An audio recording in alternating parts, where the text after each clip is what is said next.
Hello everyone, welcome to another Teacher Tip Tuesday here at Bravo Music Academy. I'm going to wait just a moment. I was told last week that I started a little too quickly getting into the tip and a couple people needed some time to get on and be able to see us going live. We don't have a set time for this yet, but hopefully soon I'll be able to kind of figure out what the best time of day to do these live broadcasts for you guys will be. Before I do start though, I do have a little shout out that I need to do to Miss Madeline. Hey girl, I heard you watched our video last week and I hope you get to see this one today too. All right, so hopefully those who wanted to hop on are on right now. If not, catch us in the live in the replay broadcast later on today. That's all good. Today's tip is all about Post-it notes. Now, you might be thinking that I'm going a little crazy, but I am, but it's not because of this, don't worry. Last week we had popsicle sticks. This week we have Post-it notes. What do Post-it notes have to do with practice? I'm going to show you. Here I have one of our fun books from Wendy Stevens. It's in our lending library here. I'm going to grab one of these pages here and show you what my favorite thing to do with Post-it notes is when practicing. So I have the song, the Gasping Song, right here. And if you take a look, I'm going to try to hold it, wrong way.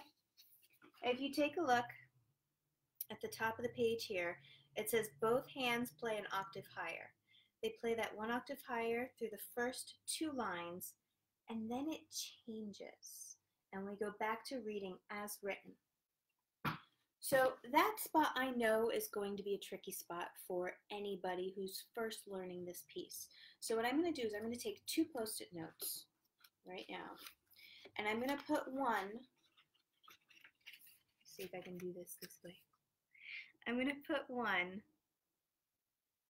just before the last measure of my octave higher, and then I'm going to take the other one and I'm going to put it just after,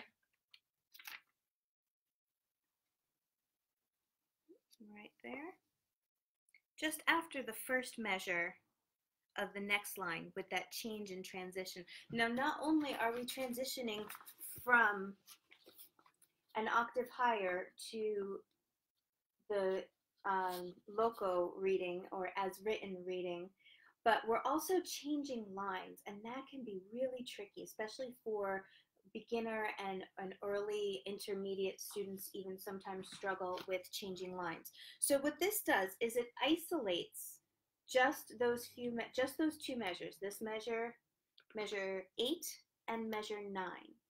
And oh, we're getting a glare, sorry about that.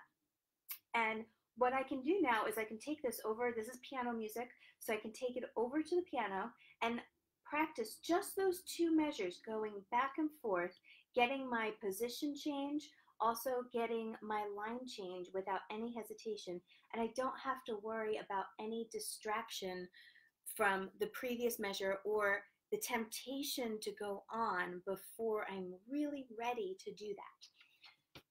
So that's what we can use it for line changes. Let's take a look at it within the context of a single line. How can we do that? Let's find another piece from this book. And let's say, here we go. This is I'll Give You a Snort. This book, by the way, is adorable. I highly recommend it. If any piano teachers are out there and you're looking for something for your early elementary students that's a little fun and a little different, it's a really cute book. Anyway, well, now I'm throwing things. On the second page from measure 33 to 33 and 34, so I'm going to cover 32 and 35. I will show you, I promise. I promise. There we go. I got it covered. All right. So you notice we have that octave sign again. This is measure 32 covered. This is measure 33. Another glare, sorry about that. And here's measure 34. So again, I'm practicing moving from one position to the next, but this time I don't have that line change to worry about. So I'm eliminating the distraction of what came before and getting rid of the temptation of what's coming next so that I can really just focus on those two measures. Now, the great thing about Post-its is that they're not permanent. As soon as I am good and solid on those sections there, I remove the Post-its, I go through, I try the whole line again. If I have it down, perfect, wonderful. If I don't, I put those Post-its right back and I can practice a different section, or I can practice a smaller section. Maybe I need to break it down even more and just look at those two notes right around my bar line. I hope you can see that. Yeah, there we go. My two notes right around that bar line. And I work that transition right there. Then I can add the next note. And I play those three notes until I'm really good and comfortable with it. And then I can go back and add the note before the first note. And I have the first complete measure now.